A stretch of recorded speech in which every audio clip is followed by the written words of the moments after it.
Good. Well, hello and welcome to the Off Point podcast with Les and Marlon.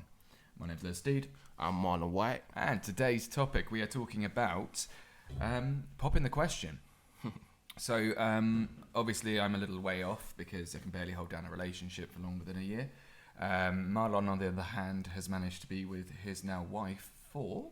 Be careful how you answer this. 'Cause she's This gonna November will be probably about 6 years. Not November, August will be 6 years. I proposed after the third year. After the third year, yeah. Yeah. So I was thinking about that. So it's yeah, we want to do another. We'll do another piece on getting married itself because apparently it's an absolute shit show. Yeah, it is. But like, okay, so what point did you decide it was a good idea to pop the question, and also why did you go from I really like this girl to I'm going to marry her? It's weird because I never really thought about marriage. I think we got to about probably a year and a half, and then we were just hanging out one day, and then her friend calls up, and they were talking. She was talking to her friend on the phone, and she's like, "Yeah, I'm with Marlon," and then she's like, "Oh, hi, Marlon." Then she's just having we're just having a casual chat, and then she's just like, "So Marlon, when you gonna propose to Anne-Marie?" Oof. I was just like, "What?" Yeah. Whoa. I hate when people do that. Why on earth? It's like yeah. When are you going to spend $5,000 on a ring? Yeah. When I get $5,000, And, you know. and at this point, I didn't even think of marriage, so I was just like, "What the fuck?" How old were you at that point? So I was about probably 27, 28. Jesus. So I was just like, "What the fuck?" And then as she was asking me that, and I'm all flustered. So my phone rang because we're waiting for Domino's to arrive, pizza. Right. So I'm like, "Oh, so I have to go." But the pizza's just arrived, and I just kind of rushed Bye, downstairs. bye. Yeah. And that was like the first time, and then 5 minutes downstairs going. yeah. And that's the first time I ever thought. Because obviously you go from being a very young age where you're too young to get married, Yeah. and nobody expects you to get married really. So you go from that young age, and Do you then find the same thing with babies, by the way? Because I mean, like, I'm still at that stage where in my head, if someone goes, "I'm pregnant," I'm like, I don't know whether to say congratulations or are you going to abort it? Because you're too young to be having babies, but we're like 30s now and everyone's doing. I remember that. the first time somebody asked me to go off point quickly. The first time somebody asked me, "Do I have any kids?" I was about 23, and I was just like, "No, what are you talking about?" That's weird. Yeah. I'm surprised that you even asked me that question. Look how young I am. Why would you ask me that? But yeah, to go back on point with that story. So that was the first time. So the idea of marriage even crossed my mind. I was like, I never ever thought because like I said, you go from being very young and no expected to be married, then suddenly it's been brought up, and then I think the second time I went round, I met her parents. That was cool, but then I met her aunts, and then they started bringing it up, and I'm just like, whoa, what is going on here? How much older than you? How old was she at this point? Who my missus? Yeah. So she was in probably early 30s. Early to mid 30s. Yeah. Do you find that it's a lot of external pressure? That you kind of capitulated to it just to shut other people up, or was it because you actually were like, you and her were like, actually, this is something we both need? Well, I found that actually that part of it very annoying because people tend to just sort of stick themselves into your relationship, and I find that because I'm a very private person, and I found that element. He said on his podcast. Yeah. Talking about my relationship on my podcast. Yep. Yeah. I find that element very annoying. I don't recommend people do this in people's relationship because you never know where somebody is in their relationship, and it takes there's not like you can't really judge it. You can't compare relationships. I always say that you can't go, "Oh, you got married after a year, so I need to get married after a year." That doesn't really work. It's about like loads of It's about growth, like finance, it's about as well as anything, you know, like and romance, and then also like your love style, exactly. Things like that. And it's about growth. So like it might take you one person 10 years to get there, and it might take one person 1 year to get there. You never know. It's all about growth. And I feel that and I never particularly like people doing that to me, just saying, "Oh, when you get married or when is this gonna happen?" I'm like, why? What's it to do with you? And also another factor in that is that how do you know I'm not planning on proposing next week and now you've sort of ruined the surprise? Yeah, and then it's gonna be like they're gonna like have their aura and be like, "Oh my god, I suggested it," Yeah. and then like he did it like the next day because he was like, yeah. And It's like, just I found that element very annoying, but it's when someone makes your story their story.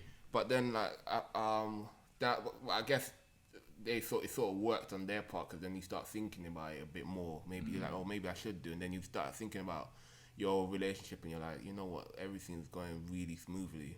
and I can't really. Nothing's gone wrong. Everything's What's gone. that like? Because I honestly, it's like it never goes smoothly for me. It lasts about 2 weeks, and I'm like, all right, here's why my personality sucks. The little bit of dating I did before my wife, it was just like you just having little stupid arguments over over just like unnecessary stress, and you've only been going out for like a month or so. Yeah, I'm getting to that stage at the moment where it's like you get that. I think it's a 6-month phase where you're just like starting to test each other a little bit.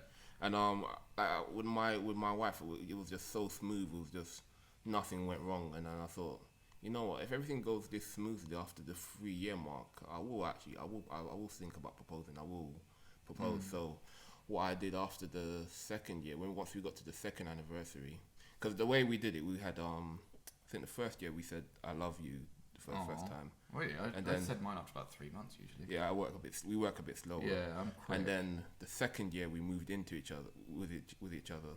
So I was like, okay, if we get to the third year, and what to double back quickly, I was speaking to one of my housemates because my mum used to rent out some of the rooms in her flat for like extra cash. So one of the housemates was like, he's deadly against marriage because he's a divorcee. Yeah, that was. So he was talking to me. Don't get married. It's a waste of money. You're on the other side of it. Do you think you probably get to know the person better after a divorce though? Because you can both love and then leave them. It's like I find that I get to know somebody better after I've started with them, because you kind of see them as a human being as well as somebody you're in love with. Well, no, like or it's like a different kind of getting to know them. I don't know. Well, the relationship I have, I've never spoken to them again once I broke up with them. Well, actually, no, that's not true. I don't even know if they're still. I don't even know if they're still alive, to be honest. Really? But I'm friends with a couple of my exes. They're quite lovely people, actually. Yeah. So my mum are a bit. Yeah. So my mum's housemate was just like, before you even think about getting married, you need to live with her first. And I wasn't even discussing marriage. He just brought this up randomly. Yeah, he's absolutely right though. Yeah. I mean, I found that as well. It's like you never know until you live with somebody. Yeah, exactly. Yeah. I mean, my best mate, I lived with 2 girls recently in Wembley, and I was with them for about 9 months, and at first it was fine, but being the boy in the house, and there's all these little things that kind of made our relationship. You know, we're still my best mates. I was hanging out with them yesterday, but you know, like it just kind of puts pressure on your relationship in ways you wouldn't expect. Yeah. And then of course, you know, when I was going out with during COVID, I went out with, you know, was living with a partner, and I found that living with them was great, but after a little while, it's the little things like the way that there's too much laundry, and it's just really weird what you find. Yes. And you find yourself being taken for granted for stuff like that. It's just really weird. So, like you said, until you live with somebody and you find you experience their little habits, until you live with them, you don't know the real person, and that's like that's really true. So until you live with somebody, you don't know if you can actually you can actually we don't actually fart in front of each other. So it's like a sort of general sort of politeness thing. It's like, honestly, I've let a couple slip by accident. That's how I knew I wanted to sleep with her. Is that weird?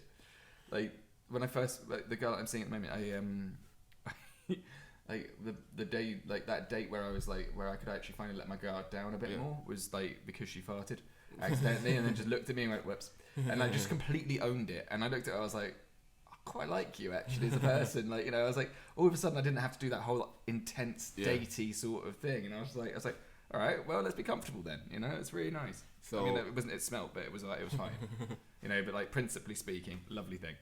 So yeah, we lived with each other for about probably nearly a year. No, it was probably about 6-7 months. And then we went to our sister's wedding in Barbados. Cool. Yeah. Then my wife caught the bouquet. Oh shit. And then everything's like, Marlon. Oh fuck that! Run. As I said, if we get to the 3rd year mark, I would marry her. So this was like a few months before the 3rd year mark. So when we got to the 2nd year mark, I started saving money. I opened up an ISA, you know, one of them fixed ISAs, and then I was like putting this like a couple hundred every month, putting it in there. That's good. Yeah. And then after you can't access this money for like a year.